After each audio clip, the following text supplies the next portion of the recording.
बिना सरस्वती की साधना से घर में लक्ष्मी कभी नहीं आती। कहते हैं ना, लर्निंग बिना कभी अर्निंग नहीं होती। सेम यही कहानी होता है शेयर मार्केट का।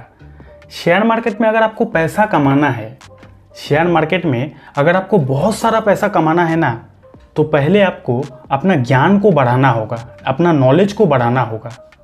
आज की इस वीडियो में मैं आपको 3 ऐसा गुरु मंत्र देने वाला हूँ, 3 ऐसा रूल के बारे में बताने वाला हूँ। ये तीनों रूल को अगर आप हमेशा अपने दिमाग में याद रखते हो ना, तो लोग आपसे शेयर मार्केट की टिप्स मांगेंगे। तो आज की ये वाला वीडियो बहुत ज़्यादा पावरफुल और नॉलेजेबल होने वाला है। तो वीडियो को कर दो अभी से लाइक, चैनल को कर दो सब्सक्राइब। चलिए करते हैं वीडियो की शुरुआत। सबसे पहला गुरु मंत्र है फ्यूचर प्रेडिक्शन करना सीखो। आप इस कला को जितना जल्दी सीख लोगे ना, उतना जल्दी आपका शेयर मार्केट से पैसा कमाने का जो समय है वो शुरू हो जाएगा। और शेयर मार्केट में जो लोग बहुत ज़्यादा पैसा कमाया है या फिर कमा रहे हैं, उनको फ्यूचर प्रेडिक्शन करना बखूबी आता है। क्या है ये फ्यूचर प्रेडिक्शन करना और आप कैसे कर सकते हो फ्यूचर प्रेडिक्शन, चलिए पहले उसको समझते हैं। तो यहाँ पे मैंने एक कंपनी का ग्राफ को ओपन कर लिया है। अब ये वीडियो कोई मेरे तरफ से बाई करो सेल करो रिकमेंडेशन नहीं है, वीडियो बस एजुकेशनल पर्पस के लिए ही बनाया जा रहा है, इस बात को ध्यान रखना। समझ गए? तो यहाँ पे कंपनी का नाम है टाटा पावर। यहाँ पे आप देख सकते हो ये कंपनी 2008 से 2020 तक इस कंपनी का शेयर का प्राइस 76% डाउन था। 2008 से 2020 तक इस कंपनी के शेयर का प्राइस 76% डाउन था। लेकिन अचानक 2020 में ऐसा क्या हो जाता है कि इसी कंपनी के शेयर का प्राइस रॉकेट की तरह ऊपर चला गया। क्या अजूबा हो गया, क्या चमत्कार हो गया? कोई चमत्कार कोई अजूबा नहीं हुआ। लॉजिक के साथ आपको रीज़न बताऊंगा, और इसको अगर आप समझ गए ना सही से, तो फ्यूचर प्रेडिक्शन क्या होता है और फ्यूचर प्रेडिक्शन कैसे किया जाता है आप भी बहुत बारीकी से समझ जाओगे। तो सबसे पहले हमें यह समझना होगा कि ये जो टाटा पावर कंपनी है, ये कंपनी आखिर करती क्या है। देखो, Tata power company limited is primarily involve in the business of the generation, transmission and distribution of electricity. इसका मतलब ये होता है कि ये जो टाटा पावर कंपनी है, ये इलेक्ट्रिसिटी को जनरेट करती है, उसको डिस्ट्रीब्यूशन करती है। और ये जो बिजनेस है ना, इस बिजनेस में सरकार का काफ़ी ज़्यादा इन्वॉल्वमेंट रहता है, सरकार का काफ़ी ज़्यादा रूल्स एंड रेगुलेशन रहता है। और इस रीजन की वजह से जो कंपनी इस बिजनेस को करती है, यानी कि पावर को जनरेट करना, उसको डिस्ट्रीब्यूशन करना, वो कंपनी उतना ज़्यादा प्रॉफिट नहीं कमा पाती, क्योंकि सरकार का काफ़ी ज़्यादा रूल्स एंड रेगुलेशन रहता है। तो सिंपल सा बात है शेयर मार्केट का, अगर कंपनी प्रॉफिट नहीं कमाएगी ना, तो कंपनी का शेयर का प्राइस भी ऊपर नहीं जाएगा। तो टाटा पावर ये जो कंपनी है, वो इतना दिन क्या करती थी? पावर को जनरेट करना, पावर को डिस्ट्रीब्यूशन करना। सरकार का उसमें इन्वॉल्वमेंट था, सरकार का उसमें रूल्स एंड रेगुलेशन था। तो टाटा पावर उतना प्रॉफिट नहीं कमा रही थी, इसलिए टाटा पावर का 2008 से 2020 तक शेयर का प्राइस 76% डाउन था। क्यों डाउन था? क्योंकि कंपनी का प्रॉफिट ही नहीं हो रहा था। लेकिन उसके बाद 2020 में ऐसा क्या अजूबा हो गया कि इसी कंपनी का शेयर का प्राइस रॉकेट की तरह ऊपर गया। उसको थोड़ा समझो। देखो, इट एम्स, यानी कि कंपनी का फ्यूचर प्लानिंग क्या है? It aims to produce electricity completely through renewable source and it also manufacture solar roofs and plans to build 1 lakh EV charging station by 2025। इसका मतलब ये होता है कि इस कंपनी का फ्यूचर प्लानिंग क्या है कि कंपनी फ्यूचर में रिन्यूएबल सेक्टर में काम करेगी, कंपनी फ्यूचर में सोलर पावर, सोलर जो इंडस्ट्री है उसमें काम करेगी। ये कंपनी फ्यूचर में इलेक्ट्रिक व्हीकल चार्जिंग स्टेशन जो है वो बनाएगी। टारगेट भी दिया है 1 लाख स्टेशन ये बनाएगी 2025 तक। समझ रहे हो बात? तो ये जो रिन्यूएबल सेक्टर है, सोलर सेक्टर है, सोलर एनर्जी है, इलेक्ट्रिक चार्जिंग स्टेशन जो है, ये सारा बिजनेस क्या है? ये सारा बिजनेस फ्यूचर ओरिएंटेड बिजनेस है। ये सारा बिजनेस का डिमांड फ्यूचर में काफ़ी ज़्यादा बढ़ने वाला है। तो सिंपल सा लॉजिक है, जो बिजनेस का डिमांड फ्यूचर में बढ़ने वाला है, तो उस बिजनेस का डिमांड अगर फ्यूचर में बढ़ेगा तो इस कंपनी का सेल भी बढ़ेगा, सेल बढ़ेगा तो प्रॉफिट भी बढ़ेगा, और प्रॉफिट बढ़ेगा तो इस कंपनी का शेयर का प्राइस भी बढ़ेगा।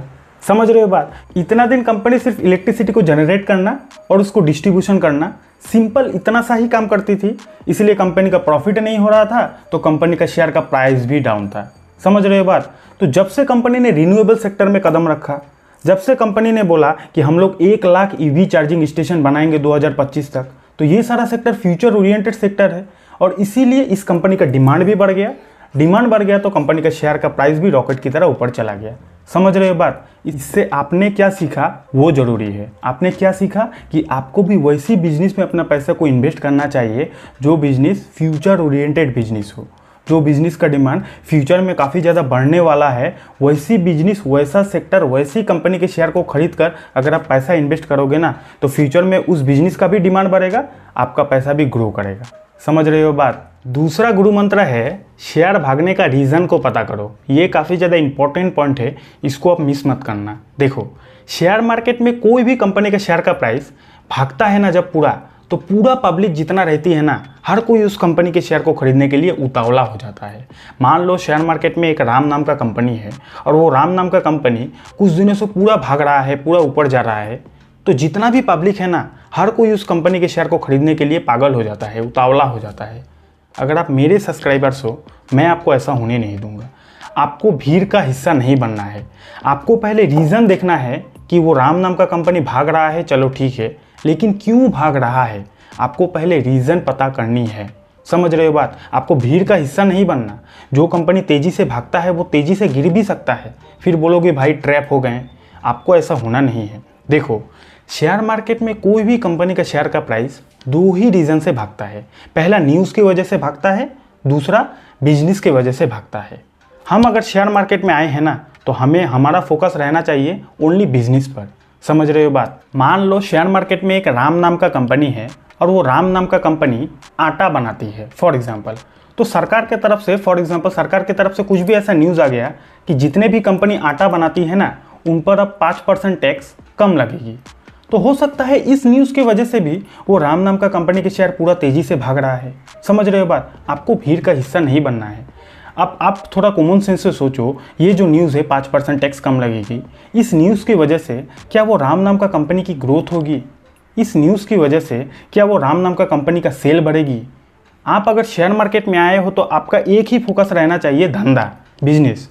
बिजनेस में कैसे प्रॉफिट होगा आपको उस पर चिंता करनी है। समझ रहे हो बात? उसी जगह उसके ऑपोजिट अगर उस राम नाम का कंपनी से रिलेटेड एक ऐसा न्यूज़ आ जाए कि राम नाम का कंपनी अब बिजनेस में एक्सपांसन करने जा रही है, राम नाम का कंपनी इतना दिन दिल्ली में बिजनेस कर रही थी, अब मुंबई में करेगी, अब कोलकाता में करेगी, अब असम में करेगी, ये एक धंधा से रिलेटेड पॉजिटिव न्यूज़ है। ये बिजनेस से रिलेटेड एक पॉजिटिव न्यूज़ है कि चलो कंपनी इतना दिन दिल्ली में आटा बेचती थी, अब मुंबई में बेचेगी, अब कोलकाता में बेचेगी, अब असम में बेचेगी, कंपनी की सेल बढ़ेगी, कंपनी की प्रॉफिट बढ़ेगी। तो आप कंपनी का प्रॉफिट के साथ अपना भी प्रॉफिट निकाल सकते हो अगर आप शेयर होल्डर हो तो। समझ रहे हो बात?